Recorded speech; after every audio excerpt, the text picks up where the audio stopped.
back, everyone, to These Aren't the Nerds You're Looking For. Kevin Horde here, and normally Lorenzo would be hopping in saying Lorenzo Fon here, but he's not. In his place, we have... I am your provisional co-host and dashing carnivore, Ralph A. Atanasia, from television. Wonderful. And Ralph was kind enough to bring another guest on with him. Cig, you want to introduce yourself over there? Hey, I'm Cig Neutron. I make sleazy monsters, and I've only seen one episode of this show, which is the one we're going to talk about. It's good that the one you have seen is the one we're talking about. We had a guest on about a month or so ago that due to, I guess, the streaming service that he was using, which may or may not have come from overseas, had mislabeled episodes, and he had watched the wrong one, so he was playing a little bit of catch up during that episode. But this week we've got an episode called Nomad Droids, season 4, episode 6. This came out October 14th, 2011. So yeah, let's just hop into this. The fortune cookie for this one, as we do. We try to force these upon a character in the Star Wars universe, and this one goes as follows. Who's the more foolish, the fool or the fool who follows him? Yeah. Got any ideas on that? Well, I actually know who says this one, but I don't want to spoil it. You don't want to spoil it? It's a pretty obscure bit of Star Wars stuff. I think only real fans would know who this one's attributed to. But Cig, if you want to take a jab at it. Oh, yeah, I just thought I was getting, I was watching the wrong video, and it was like, oh, we got you. This is not the video. You thought we just trolled you? Yeah, I was like, oh, okay. Oh, but then it started. Yeah, oh, so the character in the Star Wars universe said this? Yeah.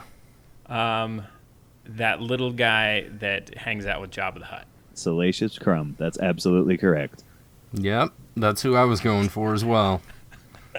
See, now I'm glad that you said that because I was bluffing before and I had no idea who said it. I was going to say Boss Nass. Yeah, it's Salacious B. Crumb himself, the quacking monkey lizard. He's the only person who has a middle initial in all of Star Wars that I'm aware of, by the way. Is that true? Can you think of another one? Because I'm blanking. I cannot think of one off the top of my head. That doesn't mean that there aren't characters that don't have a middle name or a 3-name nomenclature, but he's the only one who goes by a middle initial. And it opens the whole can of worms again about the English alphabet and Aurebesh both being used in Star Wars. Yeah. Because it's not Salacious Besh Crumb, or Besha Crumb, which is the B in Aurebesh. It's Salacious B Crumb. Do you think that he was named after the B-Wing? You think that's what's going on? Yes. With him?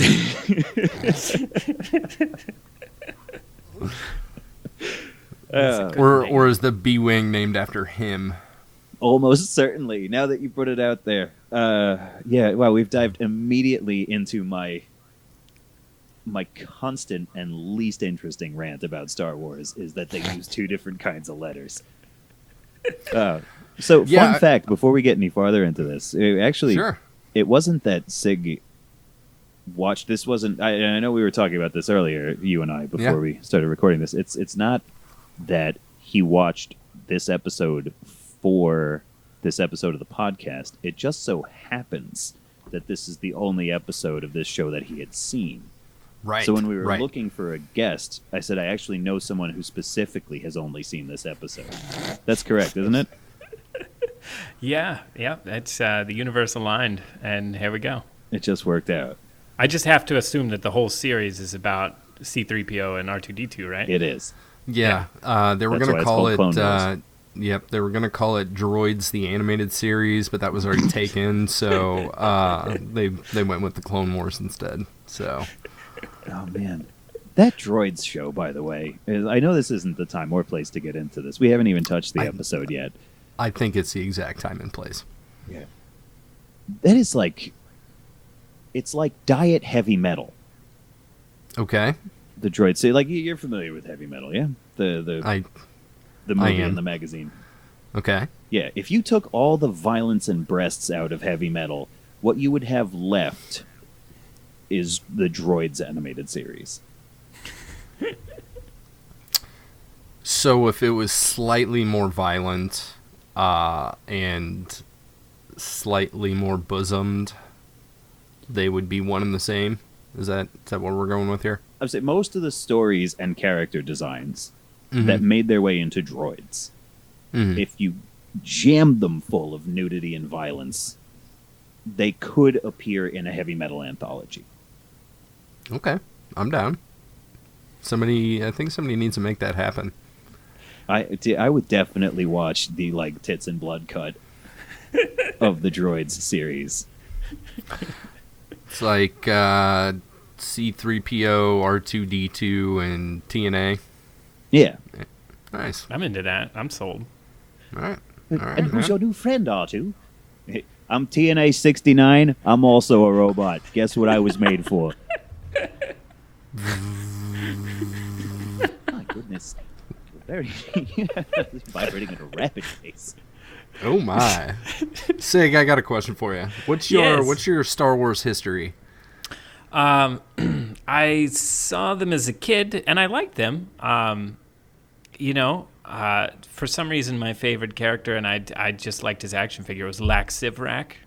Okay. Oh, it's just Tavern and Wolfman. Yeah. I don't know why I liked him so much, but he's the only character I know anything about. There's no shame in that. He's a Wolfman in khaki. Yeah. Do you watch the new ones as they come out? Have you kept up with the Disney era? I have seen the first two prequels, back when they first came out, but I haven't seen any of the newer ones. So It's like, I like Star Wars, but there are some people that really like Star Wars, and I've never hit me that hard, I guess. Yeah, me neither. This is going to be a unique perspective on this episode. I'm very excited about it. This is going to be wonderful. So speaking of which, why don't we hop in here? Sig, after the fortune cookie, we've got a... Oh, that was Obi-Wan Kenobi, by the way, Sig.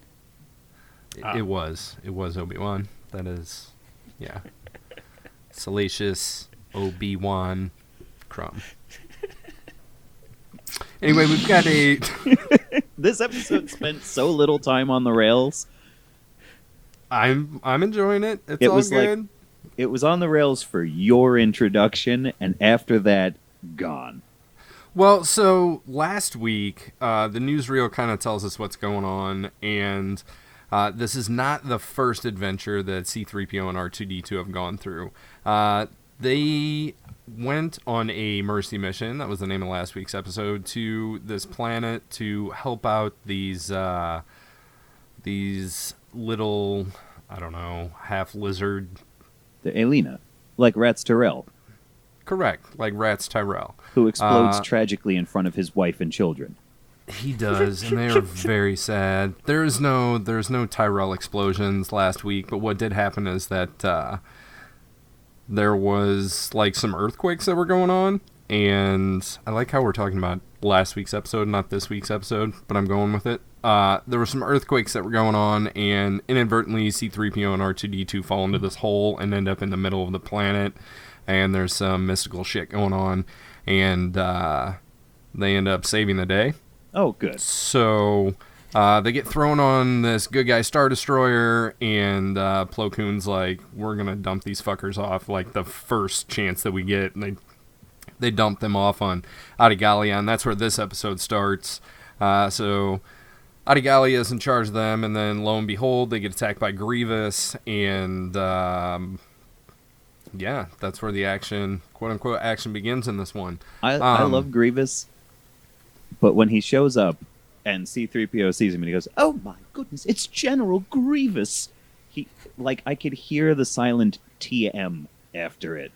Like, it's General Grievous with lightsaber spinning action. Yeah, it's kind of like an extended commercial, right? Yeah, I did notice he has like 2 extra lightsabers. He's already using 2, and then he had 2 on his belt. Did you notice that? He's got a lot of lightsabers, that guy. Else? Yeah. That's his thing.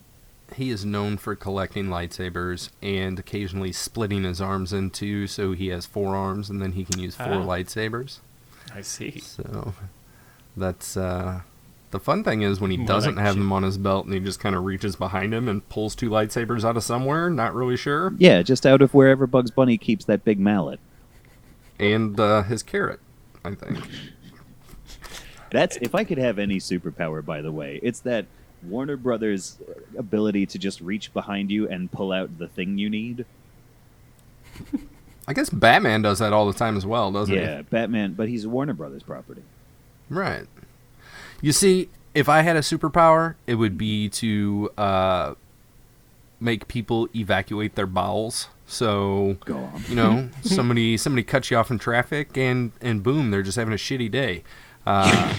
You just send them a brown thought, and it's... Yeah, it's like the brown note, but it's with my mind. I'm into it. It's not very useful. It's not going to help me fight crime at all. But I mean, you could. Well, I mean, he could, yeah. I mean, nobody wants to rob a bank with shitty pants. Yeah, I feel like that de-escalates any situation. Doesn't it? You know, really, so, yeah. Yeah, you take the wind out of anyone's sails. You're like, nobody move! I swear I'm going to plug the first... Keep the cops out there! Anyone comes in here... All right. I gotta go. I mean, I already went, but I really gotta go now. I'm gonna. Yeah. So General Grievous, the General Grievous action figure shows up. Yes, and this prompts our droid buddies to run. C-3PO says that they need to find an escape pod. An interesting tidbit from this episode, and Cig, this is not true of all episodes of the Clone Wars, but this one is chocked full of either, just straight up direct references and quotes from like the original trilogy, and it happens just time and time again. Ralph, I don't know how many you noticed, but there's quite a few. There were a couple that I got. Yeah, a couple times it's like, oh, they shut down the main reactor. And so it kind of mirrors stuff that happens in A New Hope, kind of. But then we jump, as you said, off the rails completely. R2 and C-3PO go and steal a Y-Wing and then commence fighting droid ships in space before they crash land on a planet. Right, it's one of those vulture droids. And then they land on the planet of Mumbo and Jumbo from Willow. Yes, it is. The name of this planet is called Patiti Patuna. No, thank you. And I think that means that the little Mumbo Jumbos are patitis. I think is what they're called. I don't really know. I'm not here for this, man. They were just sassy mini Xena people to me. Yes. And so we get a Gulliver's Travels moment. Yeah. And so that was go ahead. That was the thing. I think the having them talk in those semi-French accents like Mumbo and Jumbo, I think that was another intentional Lucasfilm reference because Willow was also Lucasfilm. It definitely was. Dave Filoni, the supervising director of the Clone Wars, is a big fan of Willow, so that's an absolute nod to Willow. Cannot 100%. Understand being a fan of Willow. The Willow lunchbox. I still have it. The red ones, the thermos. Do you have the thermos? I don't. Yeah, I think that's what makes them worth anything. Yeah. I like how much attitude and personality R2-D2 has for being basically a domed tripod. Yeah? Yeah. Yeah, I mean, he's pretty ballsy. How would you describe his buddy C-3PO? Yeah, he's just how I remember him. I don't know. prim, proper. I love his little sassy walk he does everywhere. Like shit's going down, and he's just like sassy walking through it all. Just, oh dear, whoa. His one mode sassy walk. One mode sassy walk. Wait, so on planet, I'm not calling it that other thing. When they hit the diminutive republic, yes, nice. Does Heizu speak droid? He seems to know what R2 is saying. That's what I wondered. Man, you guys should host a show all the time, because I didn't even, like, that wasn't even a red flag for me. I was just like, okay, whatever, they're talking to each other. Like, everybody understands R2 when it's convenient. He got, like, offended, and it was like, what? Yeah, he's like, you challenging me? And I was like, wait, are we supposed to... Is he... Also, that's Kevin Michael Richardson.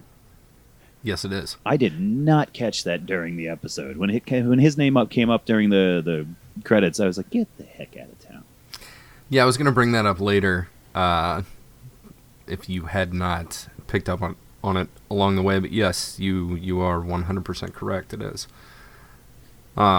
This episode, I don't know if I said this already. This episode is bad. You did not.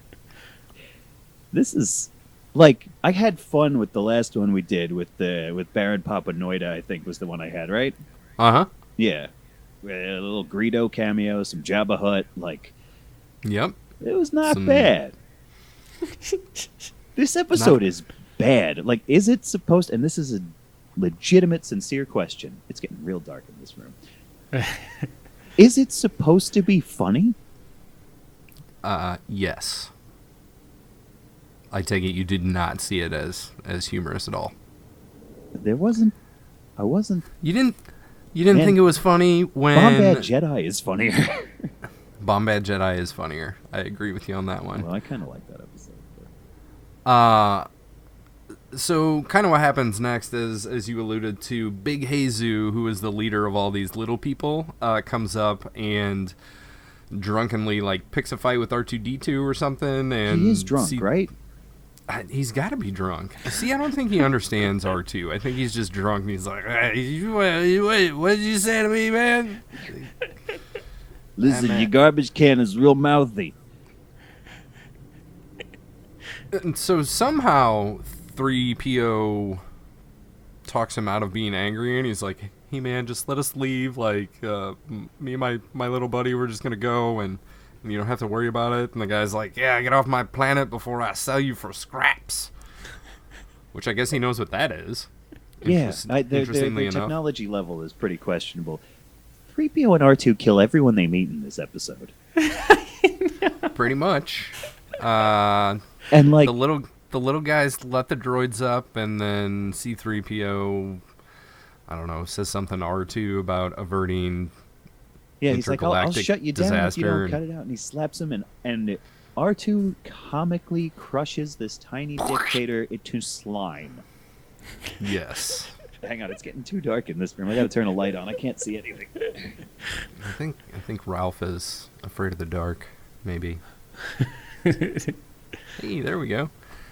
But yeah, so R2 squishes Big Heizu, and everybody's happy, and they try to keep old Golden Tony on as their leader, and instead C-3PO's like, no, we're going to do this democratic style, like, who's the three, I don't know, smartest, best looking, whatever, and these three come out, and then they just do like an aye cheers for this guy, or that lady, and 3PO's like, there you have it, this guy's in charge, peace, see you later, and just a riot breaks out. And then their spaceship flies away, and the jet wash kills them all anyway. Yes, it does. Well, they get up. A couple of them get up, but for now.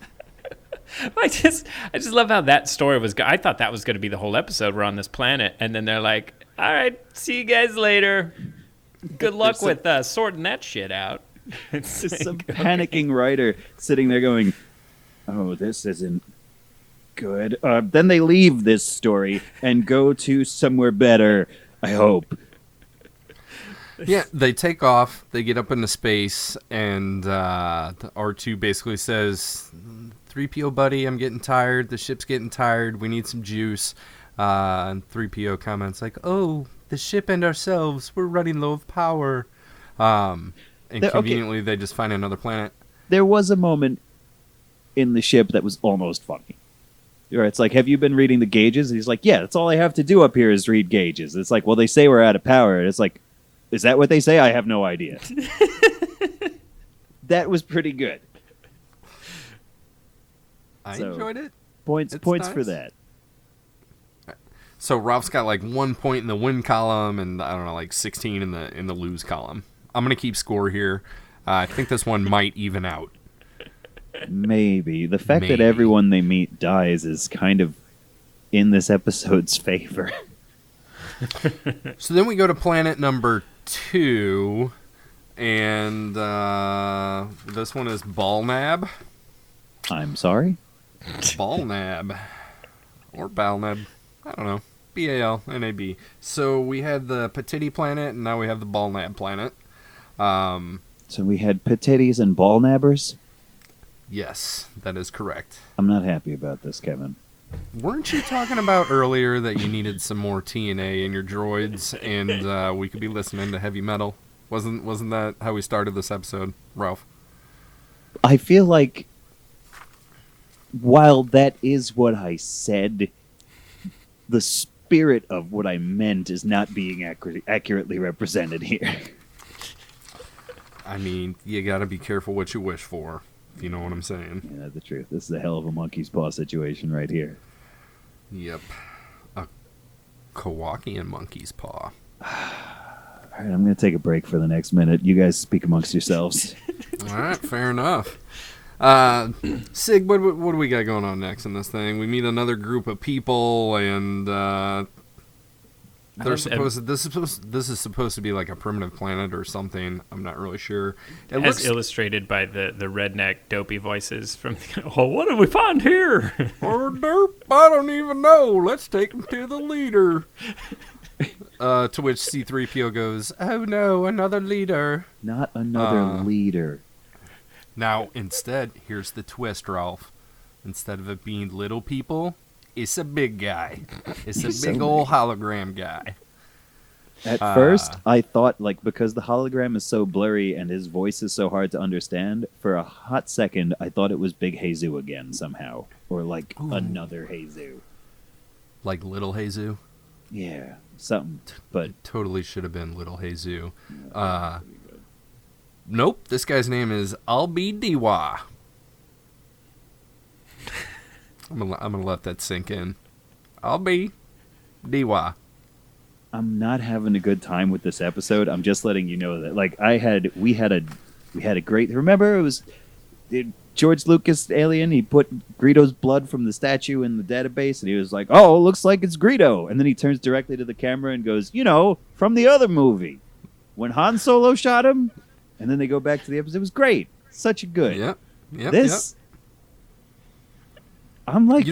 I'm mad at you.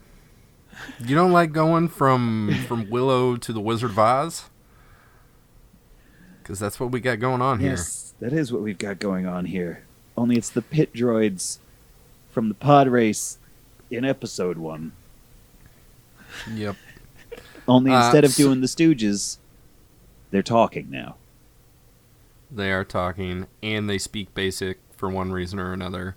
To kind of frame this in, C-3PO starts arguing with this giant hologram, and R2 sees right through the ploy and goes and sticks his finger in a rock and opens up a secret door. So we're calling that R2's finger. Maybe. He sticks a metallic digit in a hole in a rock. His probe. He probes a rock.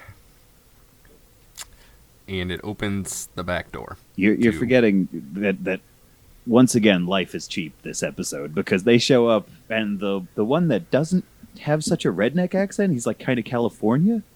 They're like, "Yo, big leader, we found these dudes." He's like, "Why did you bring them here?" Like, "I just thought, well, don't think," and he kills him. He does. Wipes him out. Stone dead. That is another death that they've caused. Now, do the rest of the people die here as well? Not in that moment, because they're still... We get the whole fembot and the femputer from Amazon Women in the Mood, and the episode of Futurama. Right. When there's a femputer that tells them all what to do, and then they open it up, and there's a fembot inside controlling their society. Anybody remember that? Futurama? Yep. Yeah. What were we talking about? Oh, yeah, but then everybody dies. We're talking about R2 probing the wall and sneaking in the back door and uncovering all of these probe droids. Not probe droids. Pit droids. And side note, by the way, like, R2 is an astromech, he's an R series, and C-3PO, I guess, is like a C series droid. Pit droids are DUM. Right. Because they're stupid. Because they're stupid. They're dumb. They're dumb droids, is what they are. But these guys are smart enough to, like, ruse this entire planet into thinking that this hologram is their leader, and I don't know what they get out of this. That it's was not like what they I need... wanted to know. Like, it's clear their ship crashed, because right before it blows up, killing everybody... oh, that's right. We see that there was, like, a spaceship that crashed into the rock there, and they were, like, I guess, maintenance droids on it or something. Like, what are they getting out of this? Yeah. I don't know. You got any thoughts here, Sig? Like, I feel like I'm at sea with these things. It didn't occur to me. I was just swept up in the excellent storytelling of this episode that I we're putting one in the yes column. I think he was doing I don't even sarcasm. know what they like. Could they? I don't know. Bringing them a power source of sorts, maybe. I don't know. If I'm really just like get that from their dissecting ship, though, I guess. I mean, how long would a power source on a ship last, though? It's a great question. Not long on And then C-3PO and R2-D2's ship. Yeah, not long on a Y-wing, apparently. So, I mean, maybe that's what they're getting for it. Do you think maybe they're just dicks? I honestly think they're just dicks. I think that's all that I can think of. Like, I mean, we didn't get a good peek at their cultural lens, you know. It was just like, hey, hologram, and everybody's dying now. Well, they did say, like, you brought droids here. Like, there's no such thing as droids. Droids are no droids. You die. But I did like when C-3PO was, like, arguing with this thing. And he was like, I have some experience here, and I can tell that you are a hologram, and this is not real. And he's like, yeah, I'm real. What are you talking about? He's like, no, you're definitely not. This is a trick. Yeah. Look, the important thing is that immediately after this, all of these characters die. They do, as C-3PO and R2 calmly walk away. Oh yeah, they are not fussed. No, not at all. They're not fussed about this at all. They're just like blazing a trail of destruction across the universe. Yeah. I'm just like, okay, is this all right? In fact, the guys like going into the little cave to kill the pit droids, that scene feels really uncomfortable to me. Oh yeah, right? Yeah. I thought that too. When they're chasing him down and like blasting at him, I'm like, this, like, having no idea what to expect of the tone of this show, that was like, well, when they fell over and squished the dude, and then when they're chasing these droids, just like massacring them, I'm just like, I have no idea. This is all intercut with like slapstick comedy. I'm like, what is the tone of this show? I have no idea. Yeah, and like the droids are all they're not happy that they're going to be killed. They're all screaming for their lives. They're like, oh no, please don't kill us. And these guys are just wordlessly marching through their home and gunning them down. And then, I mean, not that it matters, because the ship that they're in, as I said a moment ago, fucking plodes. And they all die. Yeah. It's, the ball nabs are no more. Yeah. So the ample titties and the ball nabbers have both been extincted. They have been extincted. They got dead. Moment of silence for our fallen heroes. No, and then so then they make their way. Our two intrepid adventurers, our picaresque automatons, find themselves now at the end of their power. Cig, what did you call it? A sassy stroll? You get sassy walk, yeah, or sassy strolling, yeah. And so they do take their sassy stroll and essentially fall asleep under a tree. Another odd moment too. They tried to squeeze some emotional moments out of it. Like C-3PO's like, "Don't leave me, too." It's just like, all right. It just goes from one awkward moment to the next. Yeah, it's their death scene. It made me think of what was the one where Interstellar. Yep. When the guys all they had to go out and find planets, and if it was habitable, they sent a beacon, and if not, they just go into a little stasis pod and hope someone picks them up someday. But really, they're just going there to die. Right. That's the moment they had, where they're like, well, nobody comes to recharge us, I guess gonna die now. I mean, what we could have done was taken some of the remaining power from the ship, I guess, which would have made it possible for us to try to find a way to refuel the ship for longer. But... Yeah, or R2 could use the fucking satellite in his dome and tell somebody where they are or something. He's got an antenna in his head that can broadcast across the frickin' galaxy, and instead he just lays down and take a nap. So I think what happened here is that R2 knows, this is how I can finally get rid of 3PO. I'm just going to walk his fucking battery down. He knew he had juice, but he had just stuck his pecker in the port on that ship. That's right. So, he's good to go. His battery's charged, man, and, but no, 3PO, he's not as lucky. He can't read gauges, doesn't know how to plug into ships, can't probe anything. So of course I've been reading the gauges. I have nothing else to do. Why? What do they say? What can C-3PO do? Fucking nothing. Does he ever have a point to anything besides a mouth? Yeah, well, I mean, if you think back to the beginning of the episode, they start out by telling their adventures to Padme. And Padme's like, "Oh yeah, that's great, 3PO. I need you to get your ass back here because we're having a party, and I need somebody to be in charge of the party. So I can't do that on my own. That's the one thing you're good at. So come on." So is he an interior decorator or something? Yes. Party favors and. Yep. Well, he's bad at so his function is supposed to be that he's designed for protocol and etiquette, right? Etiquette and protocol. But he sucks at it. He's not very good at it. This is one of my big complaints about this character. You think he'd be cool. And That's what the C in C-3PO stands for. Yeah. It's cool, 3, PO. Yep. But and I don't mean suave, but I mean you'd think he'd be cool under pressure because his whole point is to smooth over interactions between different cultures and different peoples and possibly intense situations. If you have two powerful leaders from differing factions with ideologies that are incompatible with each other, you would want your mediary to be cool under pressure. Because there's a real good chance that shit could go wrong. Yes, but maybe because he was programmed by a 9-year-old Darth Vader. Forgetting he was made by a little sociopath kid. Right, for the explicit purpose of helping mom. Do what? I'm not really sure. Why does anybody keep him around?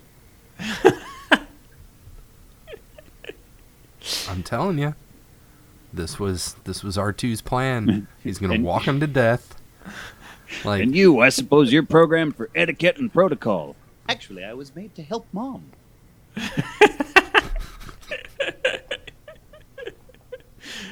Sadly, she died.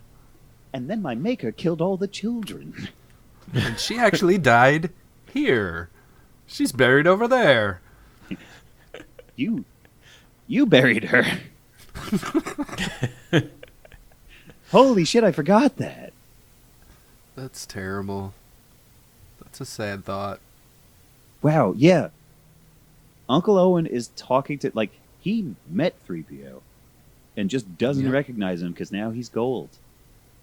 Yeah, gold, just like silver how, leg instead of like, I don't know, brassy colored and blue or something. Yeah, it's just like how you can't recognize 3PO when he has a red arm. That's right. See? It totally makes sense. Yeah, Cig, you don't get that because you didn't see any of the new movies. There's a callback to a joke in The Force Awakens. Yeah, the first new movie, 3PO shows up, but he has a red arm, so they can He makes sure to like introduce himself as C-3PO and literally says, "You probably didn't recognize me because of the red arm." Yeah. But then, like 2 scenes later, it's not red anymore. It's gold again. They just did that so they could sell more C-3PO action figures. Ah. Because your mom is less likely to buy you a C-3PO. It's like, Mom, I want the Force Awakens C-3PO. It's like, you already have C-3PO. You got 2 C-3POs. Then they give him a red arm, and you could be like, but Mom, this one has a red arm. Now, Ralph, how do I get in on this thing where my mom is still buying me my action figures? Why? Does that stop at some point? It did for me. Oh. Are you sure that's your mom? I'm pretty sure. I think that's what makes it your mom. I do still get Lego for Christmas, though. Nice. Lego so rules. I think that makes up for it. Yeah.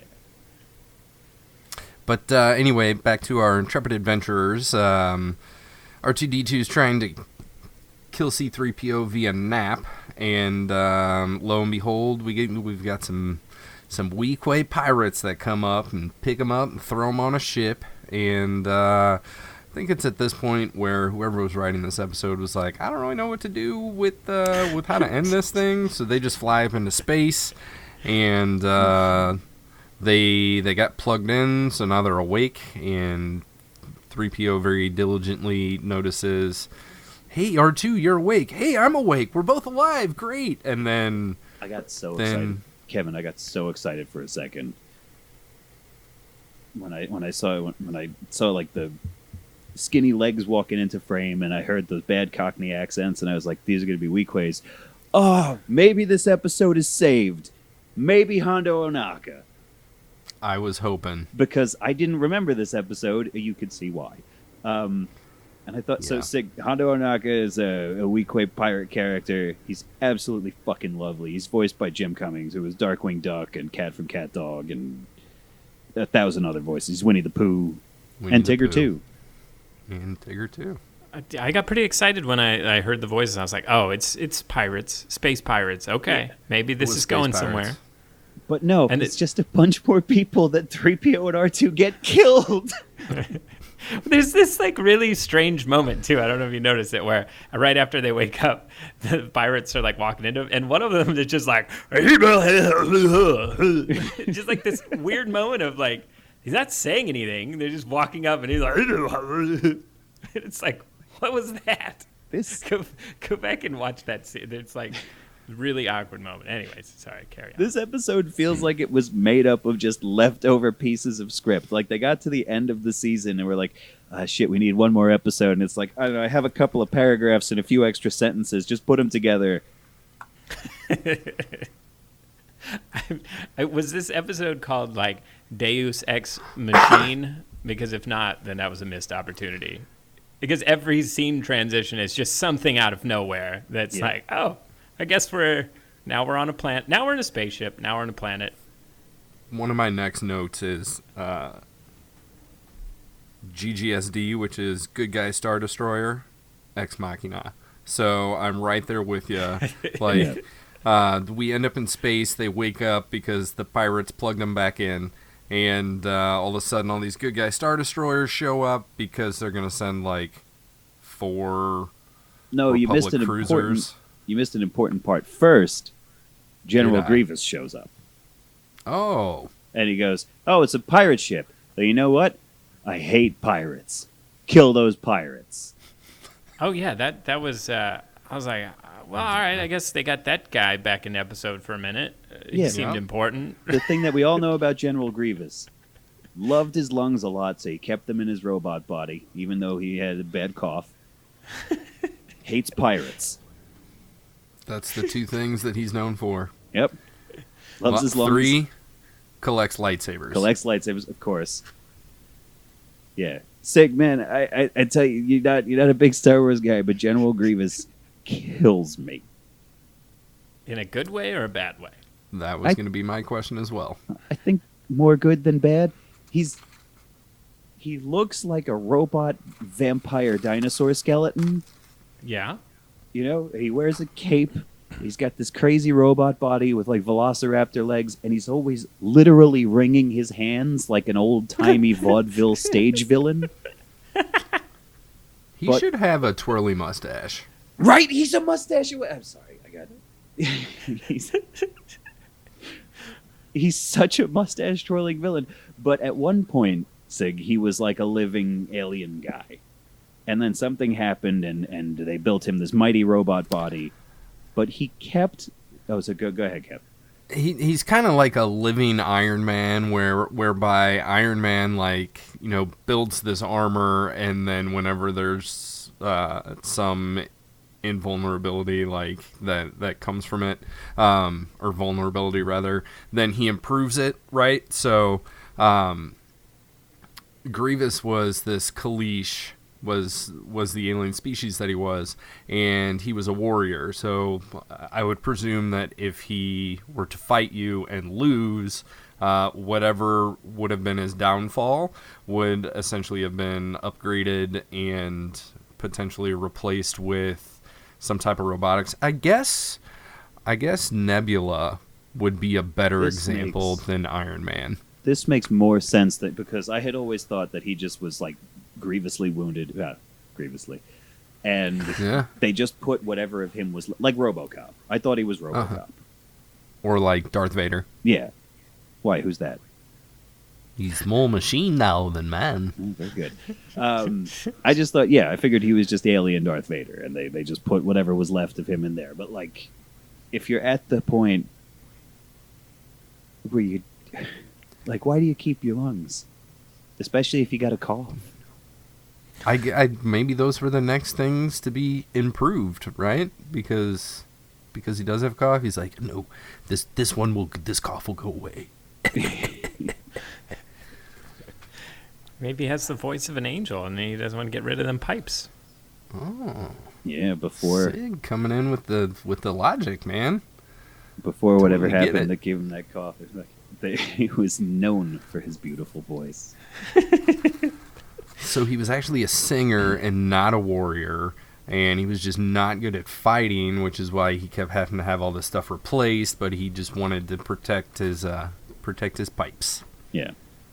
Well, that ultimately is his downfall, because when Obi-Wan kills him in the movie, Cig, he shoots him in his vulnerable guts with a laser gun, and it shoots fire out of his eye holes, and his robot body dies. So uncivilized. So anyway, General Grievous, Law and Order General Grievous, decides that he hates pirates, and so do his robots, and so they blast a hole into the pirate ship where 3PO and R2 are fighting like an ASP droid from the special edition. Yeah. Oh yeah, because there's the scene where the whole reason that the pirates picked up the droids is to like throw them in their Wolverine style like boxing match, like. Which again, I was kind of on board with that part. I was like, cool, I love a good robot death match. Yeah, but interrupted by. But this isn't for an audience. This is just on their ship for them. It's just to get through this episode. Yeah. And then, but you're right. Yeah, go ahead. No, go ahead. Oh, and then there's another like weirdly upsetting death where they're like, "Yeah, well, we hate pirates and we melt them all in our incinerator." And then there's one of those bug-faced protocol droids who's on the conveyor belt, and he's like, oh, shit. No, come on. And then when he turns around to not die, they just shoot him. That's the one guy in the episode that actually I got a reaction out of me. I actually legitimately felt bad for that guy. There was something about his like, whoa, no way, his like plea for his life, and they're like, pew! And then he falls in anyways. It's like, no, not and then the identical guy behind him bites it too.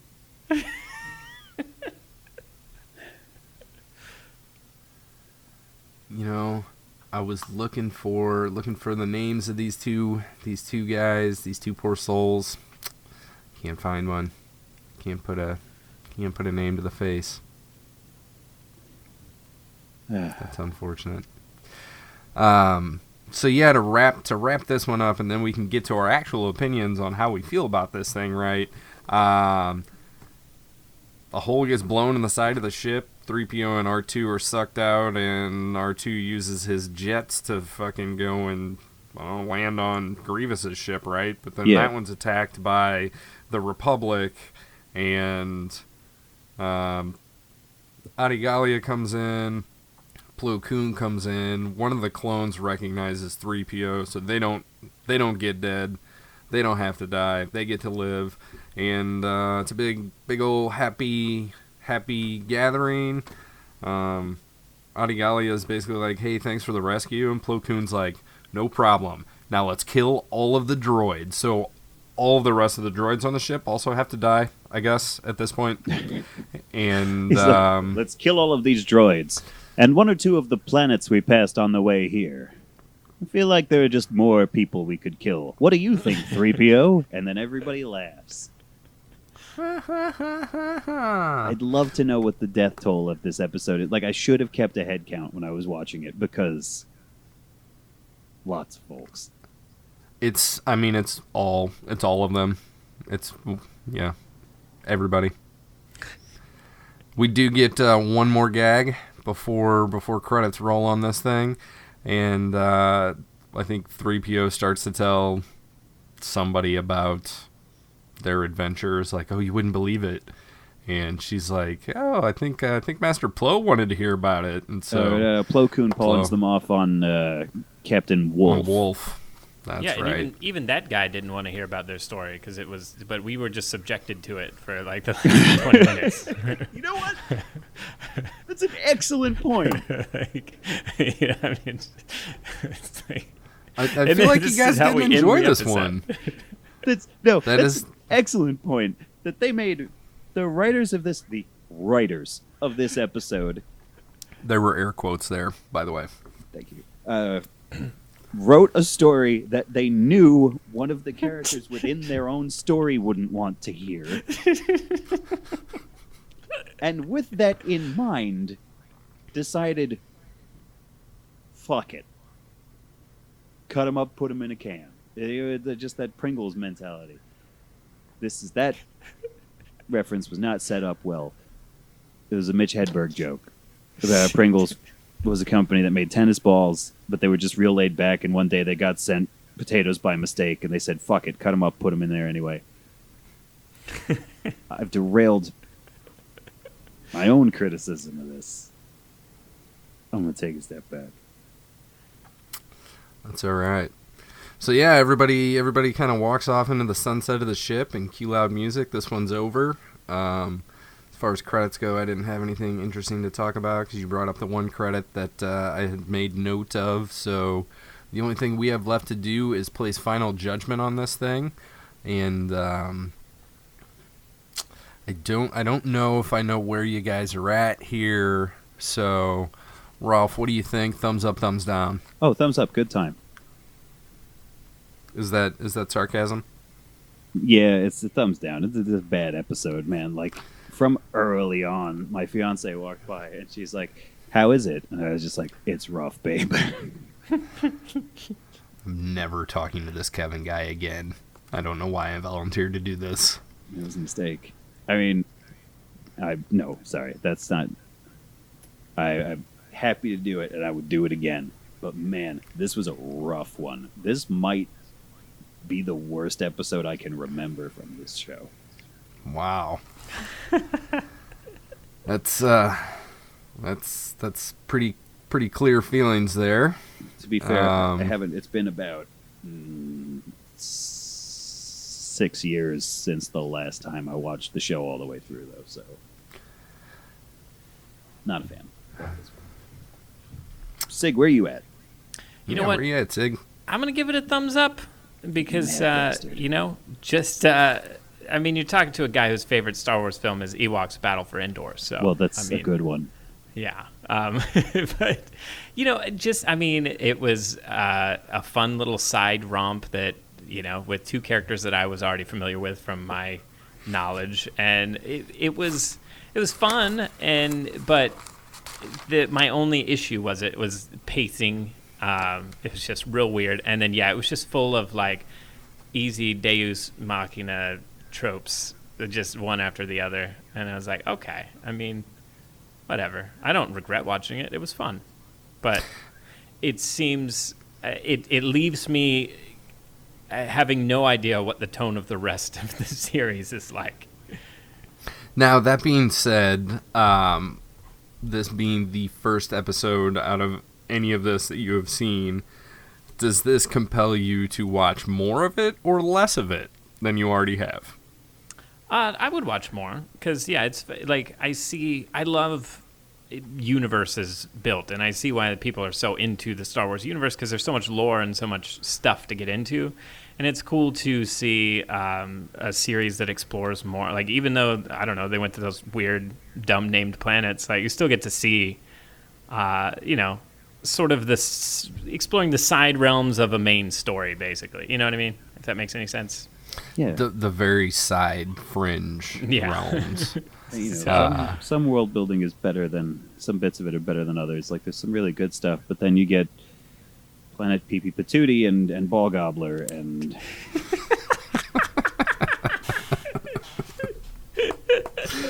Oh, man. Yeah. You're gonna give this a thumbs up, aren't you? I am. I'm giving this one a thumbs You're up. A monster. No. There's a lot of silly stuff, but I had a blast talking about this for the last hour, and not only that, I've brought this up time and time again. My favorite thing in Star Wars is that exploration of like new territory, and watching this, like, I just want to know what happens to these planets after the fact. Like, is everybody really dead? Like, what's gonna happen? At that point, there's got to be more than like 15 of the mini titty people, right? And and what'd you call them? The ball gobblers? What was the name of it? Ball nabber? Ball nab. Just ball nab. Ball nab. I'll say this, and in this episode's defense, because a lot of Star Wars planets are just a thing that exists. Like, this place is a forest, all of it is. This place is a snow, the whole thing is. Mm-hmm. There was at least a little bit of design to Ballnab. Like, it has these weird fungal growths, and it's like everything's kind of purple and blue. Like, there was some... The Balls planet has fungal growth, and this is a good thing for you. I like to, how they were sneaking in some socio-political commentary with each one, with each planet they were on. Like, oh yeah, they killed this guy, and then, oh look, they can't even get their democracy together.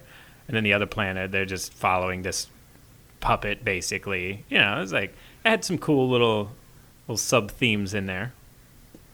I wanted to go back and check during the voting on Mini Titicaca when the people who voted for each of the... You notice the three candidates were all like a different color from each other?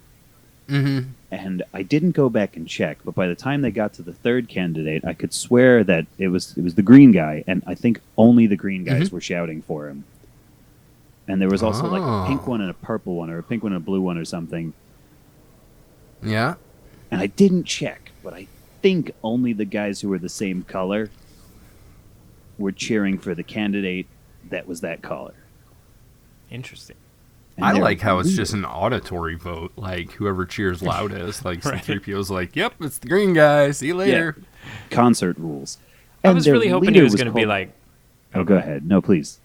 oh, I was really hoping he was going to be like, there you go, and all three can be your leader, and then boom. But I don't know. It seemed like the way to having a council would be better than, what they just dealt with a tyrant, basically. But, what do I know? Yeah, I think that's a good point. Yeah, those guys, like, I got a lot of questions about that little world because, like, they weren't afraid to take down a golden giant in his talking trash can, but they at all. wouldn't go up against the fattest guy on the planet. Well, they can take down these droids with ease and tie them up, but Yeah, and they're all like athletic and like fit warrior, and then this fat schlub like when it rolls himself around, like what's he got on these people? yeah, his name is Big Lazy essentially, and he's drunk all the time and yells at inanimate objects, and they just go along with it. I think they say something to the effect of like, if we don't listen to him, he punishes us. And 3PO's like, well, what does he do to you guys? Oh, no. He said, yes, he makes our children go fight his wars, the lucky ones. And then 3PO asked, well, what happens to the unlucky ones? And that question's never answered. Oh, I think they were implying that they're commandeered as trumpeters, because that's when the trumpeters showed up. Like, right when he said, well, what happens to the unlucky ones? Then you see these guys. So they are the unlucky ones. Yeah. You can either go fight the war or play trumpets for this guy. And, one is much more degrading. That's the greatest disgrace on Peeny Panini is being a trumpeter. Peeny Panini. Oh, my goodness. So this episode gets 2 thumbs up and 1 thumbs down. Yep. I'm proud of you, Ralph. You fit into Lorenzo's spot very well. He would have hated this episode and probably not had many positive things to say about it. So yeah. So I think you successfully represented his vote, and me and Cig are on the positive side of things. We're not afraid to have fun, Ralph. That's right. Hey, listen. Okay. Shut up. How about that, huh? How do you like that? You struck me to the core, particular apples. How do they taste? Sour. As was this episode. That was a well-crafted argument that you just had right there. Yeah. All right. Well, Cig, thanks for coming on the show. I can say that as I'm one of the provisional. I'm the provisional co-host today. Where can our listeners find you? I'm at Cig Neutron on Twitch and Instagram. You can also find me on Twitch, twitch.tv/Cig Neutron, where I do live sculpting. And I also have a podcast called Cig Neutron Spewtron, and it's available on Podbean, iTunes, Spotify, all of those. That's cool. Have you had any notable guests of late? Man, I wish, but now I can't really think of any. You are a scumbag piece of shit. I'm just kidding. Of course. We just me and Ralph did an episode where we talk about everything and nothing at all, and it's awesome. And I didn't realize how funny it was until I listened to it in editing because I was laughing the whole time. So it was a good time. I'm looking forward to that. Oh, it's out. It's out already. It is out. Wonderful. Well, Ralph, where can the fine people of the internet find your beautiful face and luscious voice? Well, that's sweet of you to say. You can find me on Twitter and Instagram at CakeBossRalph, and I have a series of videos on our YouTube channel at the bakery, which is Cake House on YouTube. You go there, you can see me making all kinds of fun chocolate and cake sculptures.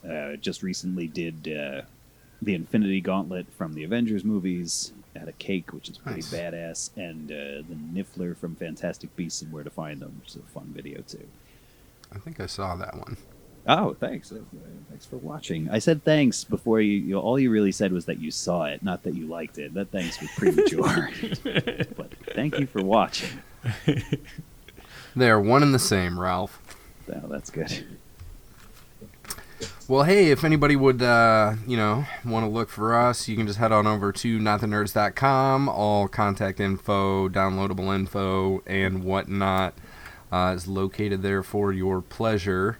So, spoiler alert for both of you guys, but we're going to be getting away from R2-D2 and C-3PO, so we're not going to see the next segment of their little misadventures next week. We're going to an episode called The Darkness of Umbara. So I guess we'll just never know what happens to R2 and C-3PO. Yeah, the next episode does feature TNA 69 though, delving into the darkness of Umbara, if you know what I mean. Oh yeah. And if you do, please explain it to me because I'm lost as fuck. And if you don't, I guess you'll just have to come back next week. But until then, I've been Kevin. I've been Ralph. I've been Cig. And these aren't the nerds you're looking for. Ralph, you're supposed to say bye-bye. Oh, no, that's not what I do. I just do a hand gesture, but they can't. I realize that they can't hear that. So, bye-bye.